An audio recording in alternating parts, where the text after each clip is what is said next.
Vous qui suivez l'émission Pas de vie, bonjour et bienvenue à ce nouveau numéro. De plus en plus, il est recommandé par les médecins, les diététiciens, les nutritionnistes d'utiliser plus le miel et beaucoup moins le sucre. La promotion du miel au détriment du sucre synthétique pour lutter contre certaines maladies, notamment le diabète.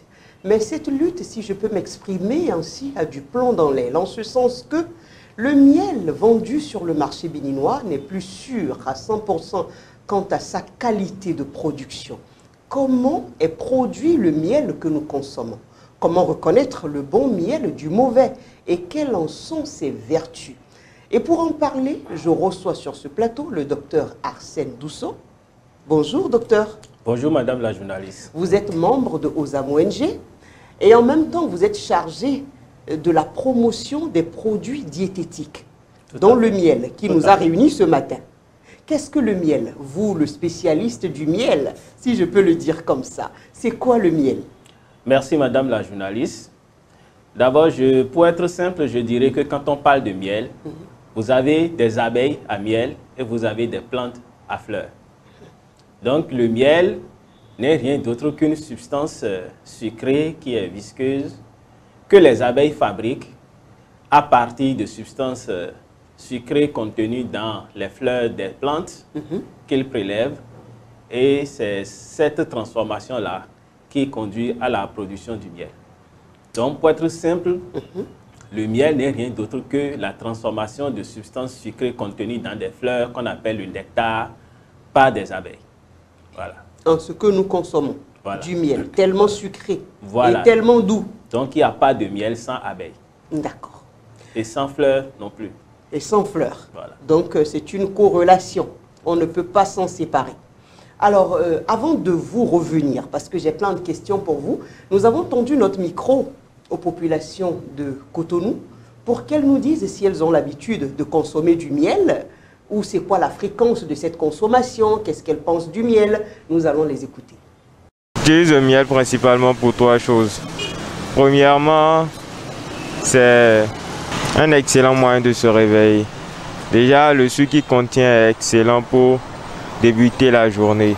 Ensuite, le miel est très bon pour la mémoire. Enfin, que dire, le miel est sucré, donc c'est une excellente boisson.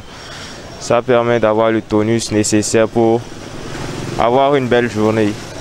Moi, j'utilise le miel souvent quand j'ai la toux. Je prends le miel,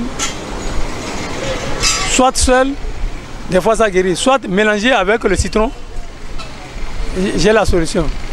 Maintenant, pour la fatigue aussi, bon, pour être constipé aussi, je prends aussi le miel. Si nous allons faire référence à la Bible, les grands prophètes, avant d'avoir la force spirituelle, se sont nourris uniquement que du miel. Élie, Jean-Baptiste, quelqu'un qui consomme du miel chaque matin, celui-là est parti. Donnez du miel à vos enfants chaque matin. L'intelligence y est. Docteur Arsène Dousso, vous les avez écoutés? Oui. Qu'est-ce que vous dites par rapport à ce qu'ils ont dit? Je partage leur avis et je dirais que le miel, comme on le sait, est l'un des aliments les plus anciens de l'humanité et qui est largement consommé au Bénin. Donc cela signifie que le miel a naturellement plusieurs vertus qui sont utilisées. Figurez-vous, madame la journaliste, lorsque on allait à l'école, nos parents mélangeaient le miel avec de l'ail et chaque matin, on nous donnait une cuillère à café de miel. Et l'important de ça, c'était que cela renforcerait notre système immunitaire, notre système de défense. Et lorsqu'on tombait malade, il arrivait qu'on presse de citron mélangé avec de miel pour avoir de l'énergie parce que souvent pendant cette période-là, on n'a pas envie de manger. Oui. Donc cela nous donnait de l'énergie. Donc je partage entièrement l'avis des téléspectateurs. D'accord. Et quelle est l'origine du miel au Bénin? Le miel au Bénin a plusieurs origines. D'abord, vous avez le miel qui est produit au nord. Vous avez le miel du nord qu'on peut rencontrer dans les zones de Tangueta, de Basila. Vous avez dans ces zones-là, également, le miel dépend du type d'exploitation qu'on a. Vous avez par exemple le miel de karité qu'on peut avoir au nord, qui est un miel aujourd'hui très prisé sur le marché. Le miel de karité. Le miel de karité. Le miel de karité, c'est un miel qui est produit à partir des fleurs des plantes de karité. Donc les abeilles iront prélever les substances nutritives, le nectar de ces plantes-là. Et c'est avec ça qu'ils vont fabriquer le miel. Et là, on parle de miel de karité qui est très recherché, surtout en Europe aujourd'hui. Et il y a même une émission là-dessus, hein, où ce miel est exporté vers le continent européen. En dehors de ça, vous pouvez avoir le miel d'acajou, qu'on peut rencontrer dans les zones de Bacilla également. Vous pouvez avoir le miel d'acacia, comme vous pouvez également avoir du miel issu de plusieurs types de fleurs. Donc, au Bénin, le miel se produit un peu partout sur le territoire national, mais beaucoup plus concentré dans les zones du nord du pays et du centre où il y a quand même encore quelques forêts, hein, dans lesquelles quelques forêts et quelques vergers également qui sont utilisés pour produire le miel. Du miel de cassia, du miel de karité, du miel de fleurs ou je sais pas, est-ce que... Bon, ça c'est une petite question, hein. Est-ce que on sent de la différence dans la contenance par rapport à l'arbre dont les abeilles ont puisé les nutriments? Est-ce qu'on sent cette différence-là? Tout à fait. Lorsque vous prenez le miel, en réalité, il y a plusieurs types de miel. Vous avez le miel qui peut avoir différents aspects. Les couleurs peuvent changer selon le type de fleur que l'abeille a utilisé. Oui.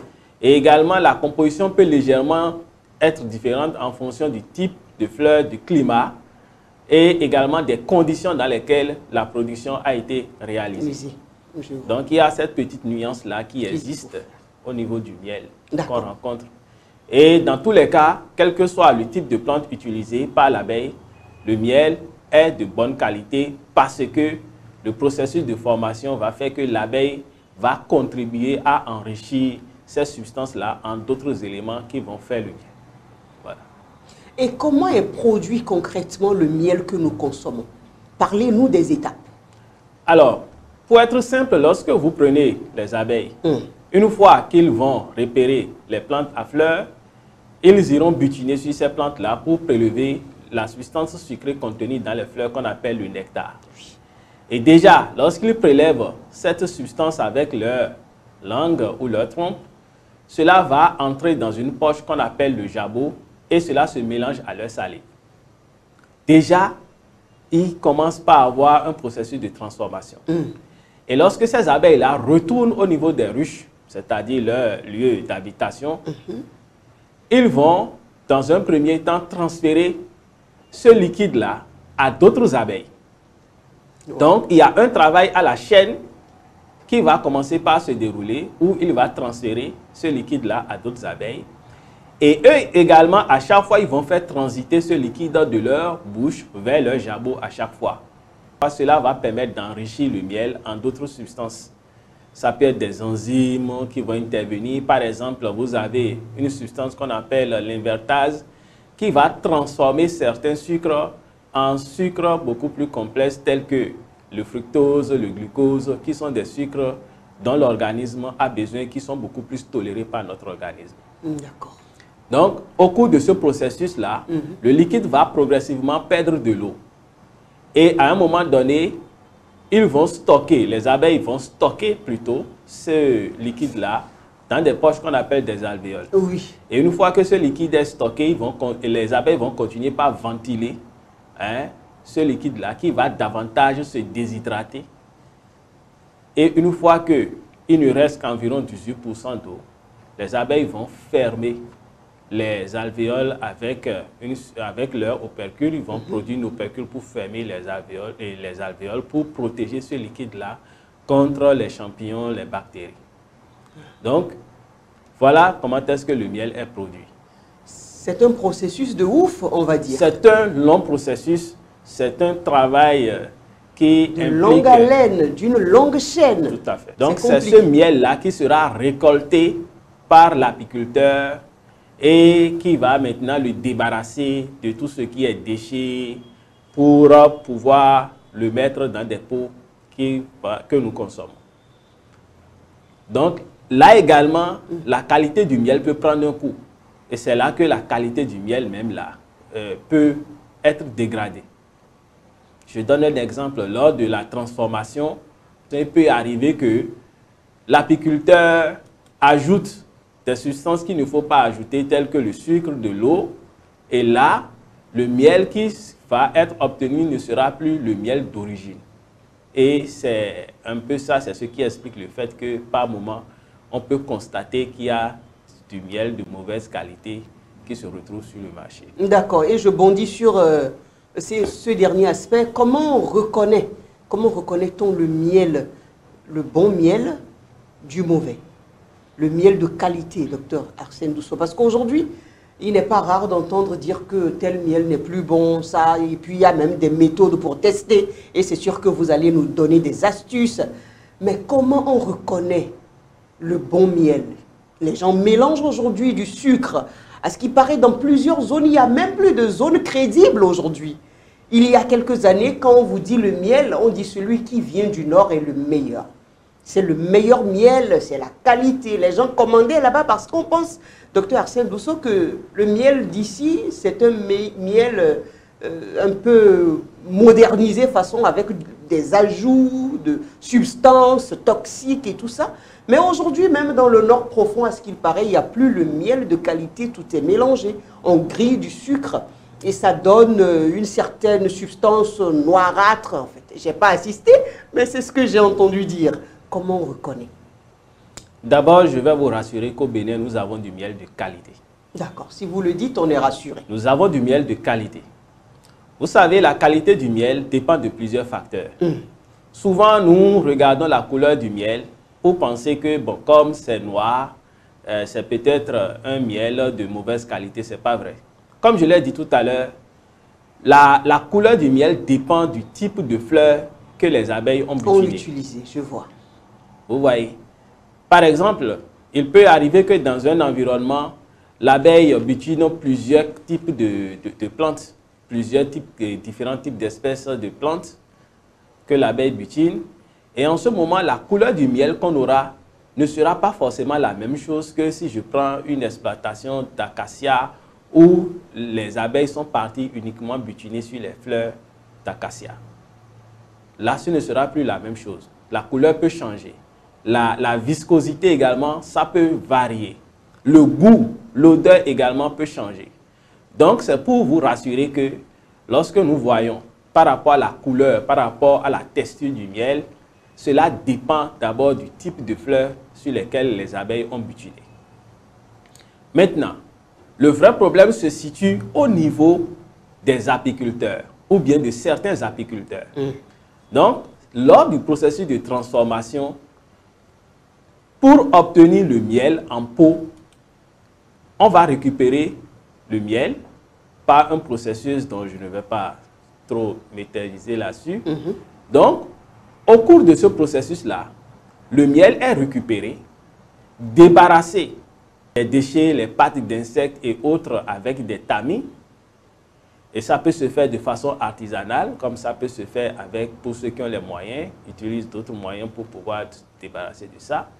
Ensuite, on laisse le miel se reposer pendant un temps et après, on procède maintenant à l'embouteillage si vous voulez. Mais il peut arriver que pendant ce processus, parce que peut-être la quantité obtenue n'étant pas suffisante, on peut chauffer le miel, ajouter du sucre et c'est en ce moment que la qualité du miel est dénaturée. Mais fort heureusement, au Bénin, nous avons des structures compétentes qui se chargent de contrôler la qualité des aliments qui sont mis sur le marché. Je prends par exemple l'agence béninoise de la sécurité alimentaire qui se charge de vérifier, de tester ces différents produits qui sont mis sur le marché, qui sont disponibles dans la plupart de nos pharmacies. Donc, je peux vous rassurer qu'au Bénin, nous avons du miel de bonne qualité. Nous en avons, mais nous avons également du miel dont la qualité est douteuse. Alors, quelques astuces pour pouvoir différencier le bon miel du mauvais miel, si vous voulez. Je vais juste donner quelques astuces de grand-mère. Vous savez, il suffit par exemple de prendre, le premier astuce que je vais donner, vous prenez une feuille de papier A4 blanche que vous allez plier en deux. Vous pliez la feuille en deux, oui, et vous mettez par exemple une cuillère de miel à l'intérieur et vous fermez, vous frottez. Si vous frottez, vous triturez, vous frottez simplement les deux parties. Voilà, vous frottez les deux parties. Si la feuille ne se mouille pas, cela signifie que ce miel-là est un miel de bonne qualité. Ça, c'est une astuce simple. L'autre astuce simple qu'on peut utiliser, c'est de prendre le miel. Simplement, vous prenez une ou deux cuillères à soupe de miel dans une tasse et vous ajoutez de l'eau. Lorsque vous ajoutez de l'eau, vous observez, vous allez voir que tout de suite, le miel ne va pas se mélanger à l'eau. Il n'y aura pas une homogénéisation systématique. Si vous voulez même là, vous pouvez encore enlever l'eau. Vous pouvez recueillir le miel à l'intérieur. Mais lorsque ça se mélange comme si on a mis de l'eau sur un sirop, cela signifie que ce miel-là a subi une transformation. Et n'est plus naturel. De bonne qualité. L'autre astuce aussi, c'est que le miel est une substance qui est un liquide qui coule lentement. Lorsque vous le versez, normalement, ça doit couler très lentement. Et quand vous le stoppez, ça ne se coupe pas automatiquement. Il doit avoir des gouttes. Voilà. Donc là, si ça se coupe automatiquement ou ça se verse très rapidement, cela signifie qu'il faut douter de la qualité de ce miel-là.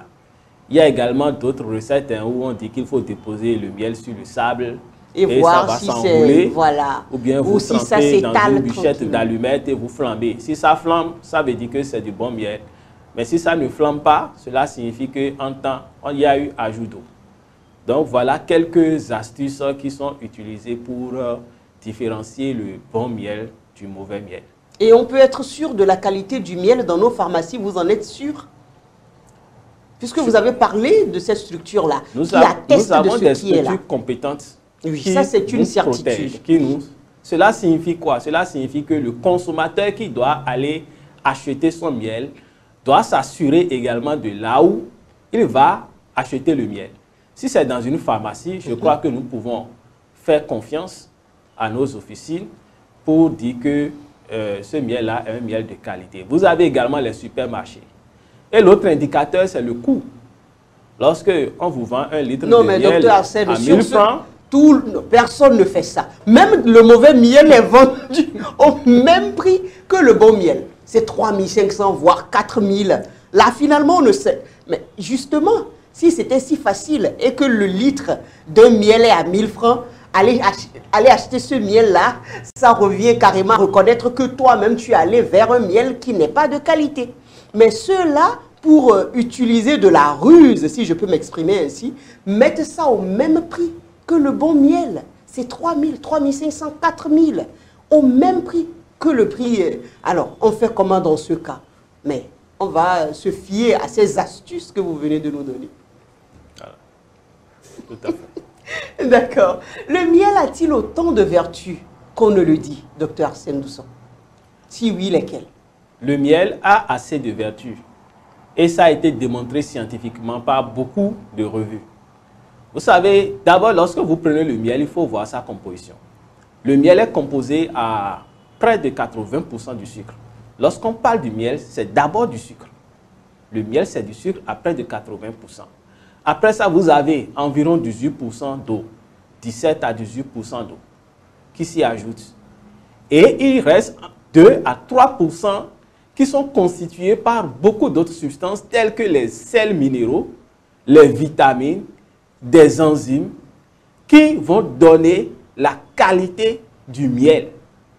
Donc déjà, lorsque vous prenez cette composition-là, vous constatez que vous avez le sucre qui apporte de l'énergie à l'organisme, vous avez une petite quantité d'eau, mais vous avez également d'autres éléments tels que des enzymes qui interviennent et qui permettent au miel de jouer tous les rôles qu'on lui donne. Le miel est très bon pour la santé. Oui. Figurez-vous, le miel, lorsque vous prenez le miel a un pouvoir sucrant 30% supérieur au sucre de synthèse que nous appelons le saccharose, c'est-à-dire le sucre de table. Cela signifie que si je dois prendre 100 grammes de sucre, là, je vais prendre 70 grammes de miel, j'aurai le même résultat. C'est pour vous dire que le miel est bon pour la santé et peut valablement remplacer le sucre. En dehors de ça, le miel a beaucoup d'autres vertus. C'est un antioxydant. Vous voyez, lorsque vous prenez la couleur du miel, lorsque la couleur est brune, par exemple, c'est parce que ce miel-là est riche en antioxydants. Et les antioxydants sont des substances qui protègent notre organisme, qui protègent également la peau contre le vieillissement. Vous savez, lorsqu'on se blesse, par exemple, on peut mettre le miel. Le miel est utilisé des fois comme un produit cicatrisant. Vous voyez, donc le miel a beaucoup de vertus. Au-delà de ça, dans le reportage, on a vu qu'on a parlé de tout qui permet de guérir la toux. Je vais simplement dire que ça aide à guérir. Ça participe à la guérison de par son action adoucissante sur la gorge, par exemple. Donc, voilà autant de vertus que le miel possède. Il y a également d'autres vertus. Tout à l'heure, il y a un téléspectateur qui a parlé de digestion. Effectivement, le miel renferme des enzymes qui facilitent la digestion. Donc, voilà autant de vertus que le miel présente. Le miel a-t-il des inconvénients alors, lorsqu'on vous entend parler? Est-ce qu'on peut en abuser? Vous savez, on a l'habitude de dire que le médicament qui sauve, c'est le même médicament qui tue. L'aliment, ça nous maintient en vie, mais l'aliment peut également nous tuer. Ça veut dire quoi? Ça veut dire que il y a des normes. Vous savez, il y a une certaine quantité de sucre dont notre organisme a besoin et qu'il ne faut pas dépasser parce que quand vous prenez le miel, c'est avant tout du sucre. Vous voyez? Et c'est d'ailleurs pour ça que à Ozam ONG, nous faisons la promotion du miel pour montrer que le miel est une alternative crédible qui peut remplacer valablement le sucre parce qu'il renferme à 80% du sucre. Et en plus de ce sucre-là, vous avez également d'autres substances qui renferment, d'autres substances telles que les minéraux, les vitamines qui participent au bon fonctionnement de l'organisme, aussi bien de l'enfant que des adultes. Mais il faut, chez les enfants, chez les nourrissons, il faut prendre conseil chez le pédiatre parce que le miel n'est pas conseillé chez les petits-enfants de 0 à 2 ans. Je crois que les pédiatres sont mieux indiqués pour expliquer pourquoi. Donc voilà, le miel présente autant de vertus. D'accord, et moi je suis indiqué pour poser la question de savoir pourquoi sérieusement votre ONG s'intéresse tant à ce produit-là, à la promotion, à la valorisation du miel. C'est vrai que vous nous avez dit combien c'est important. Mais aujourd'hui, docteur Arsène Dousso, c'est quand même cher. Hein? Quand on compare le prix du miel au sucre, quand on fait cette comparaison-là, on a vite fait de courir vers le sucre synthétique au détriment du miel. Merci madame la journaliste. Vous savez, Ozam ONG s'investit dans l'éducation nutritionnelle. Et quand on parle d'éducation nutritionnelle, c'est tout ce qui concerne également la lutte contre les malnutritions par défaut, telles que l'obésité infantile par exemple. Et à ce titre, le sucre que nous utilisons, qui est le sucre de table, représente, lorsqu'il est mal utilisé, un danger pour l'organisme. Mais lorsque vous prenez le miel renferme pas un sucre, mais des sucres. Et ces sucres-là sont des sucres qui sont beaucoup plus digestes pour l'organisme. C'est des sucres qui sont lents dans l'organisme. Donc, le miel est une alternative crédible par rapport au sucre et permet de régler un problème de santé. Mais en dehors de ça, comme je l'ai dit, en dehors du sucre qu'il apporte, il y a d'autres éléments tels que les sels minéraux, les vitamines qu'il renferme qui permettent à notre organisme de bien fonctionner. Donc, je dirais que le miel est bon pour la santé. Consommer le miel, c'est non seulement apporter de l'énergie à l'organisme, mais c'est également apporter des éléments qui vont renforcer le système immunitaire de l'organisme. Donc, il n'y a pas que le sucre qui est apporté. Le miel est un produit naturel. Le bon miel, je précise, est un produit naturel. Et tout ce qui est naturel, c'est naturellement apporte de bien à notre organisme. En ce sens, le miel est un produit diététique donc qu'il faut valoriser aujourd'hui. Et je dirais, nous avons espoir que dans notre pays, avec la forte demande en miel qu'on observe aujourd'hui, qui est beaucoup d'apiculteurs pour booster cette production du miel. Vous vous êtes aussi donné à la production du bon miel. Je parle de Osam ONG, bien entendu. Est-ce qu'on, si on va à Osam ONG, on peut être sûr d'avoir du miel de qualité? Osam ONG est constitué d'une équipe de nutritionnistes, de diététiciens, de médecins, donc de producteurs. Donc vous voyez, à Osam ONG, on peut vous aider à identifier le bon miel. On peut vous recommander le bon miel. On peut vous orienter pour avoir du bon miel. D'accord. Merci. Alors, consommer du bon miel, c'est bon pour la santé. C'est ce que nous retenons, hein, en gros, de cette émission avec le docteur Arsène Dousso. Merci à vous, mesdames et messieurs, de nous avoir suivis. On se dit à très vite.